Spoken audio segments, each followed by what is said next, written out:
Welcome to Samba Samba. Enjoy the video. In this video, I will show you how to make an easy home glider. We'll start by gathering some common household materials. You'll need lightweight items such as cardboard, foam, or thin balsa wood. Also, make sure you have a ruler for precise measurements, a good pair of scissors, and a reliable adhesive like hot glue or strong craft glue. These simple tools and materials are all you need to begin your exciting glider project.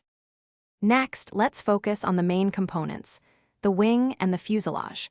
For the wing, cut a rectangular piece, ideally about 8 inches long and 2 inches wide from your chosen material. The fuselage, which is the body of your glider, should be a slender strip, roughly 10 inches in length and 1 inch in width. Precision here is key for good flight, so take your time with these cuts. Now, let's assemble the tail section, which is crucial for stability. You'll need to cut a small horizontal stabilizer and a vertical fin. These pieces should be attached firmly to the very end of your fuselage. Once the tail is in place, the most important step is balancing.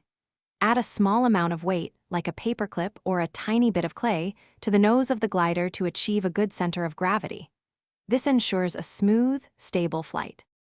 Finally, it's time for the exciting part, testing your homemade glider. Find an open space, perhaps a park or a large room with very little wind. Gently launch your glider forward with a smooth, level toss. Watch its flight path closely.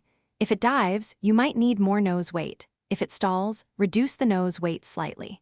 Small adjustments to the wing's angle or the tail's position can dramatically improve its flight. Enjoy your creation.